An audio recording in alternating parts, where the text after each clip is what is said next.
Garlic and salted peanuts are ready. Let's cook garlic peanuts. Lalagyan natin yung mani. Remove it now.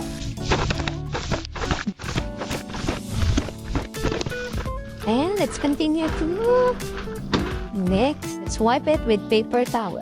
Let's toast this garlic. Chopped garlic. Ayan. Tostahin natin to give flavoring dyan sa oil.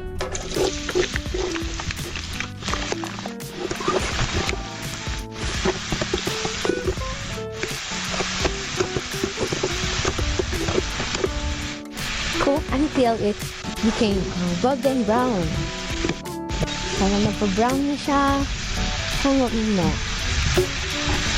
Kasi mainit kaya ay. Naluluto pa siya pagkat lang. Remove na siya from the oil. So yung iba medyo brown na. Sige, kukunin ko na sila. Hindi sila sabay-sabay na tusta. Kasi yung paghiwa ko hindi pare-pareho. Pero okay lang yan. Okay na yan kasi slow fire na.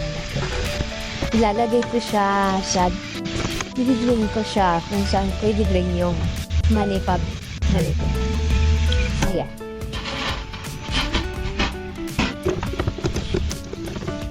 Lalagyan na natin yung mani. Ito yung bawang. Lalagyan na natin yung mani. Magdadagdag tayo ng paper.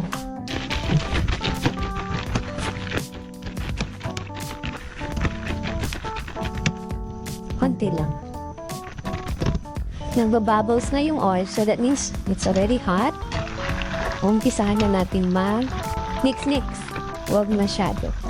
Kasi pag hinayaan mo lang, if you let it like stand it for a while without mixing it, the other peanut will not cook as fast as the other. Like, hindi magiging pantay. It's not the same. So you have to mix it.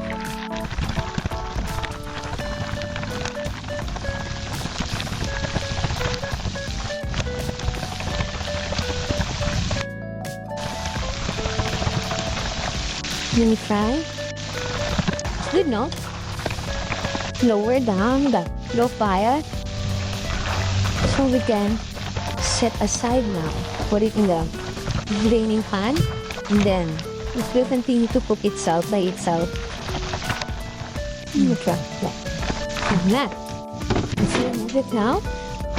We're already turned off the fire. And then medyo madalisan.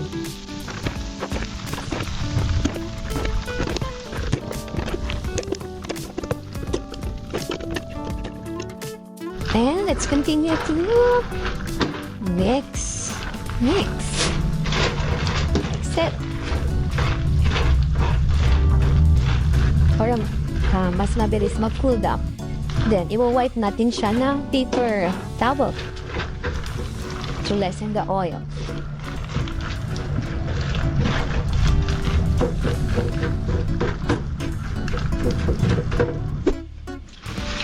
Let's wipe it with paper towel to lessen the oil.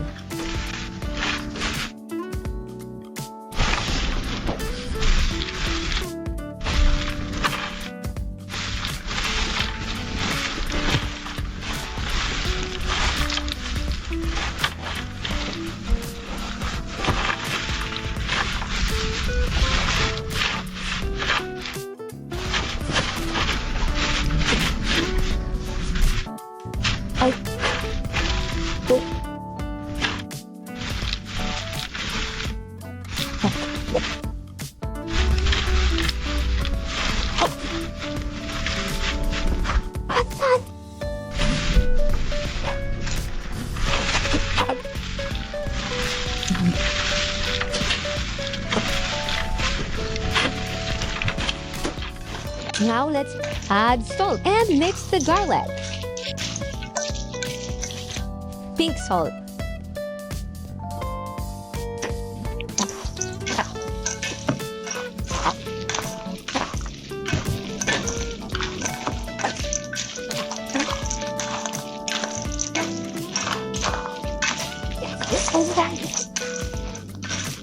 Continue mixing the garlic and salt with the peanuts.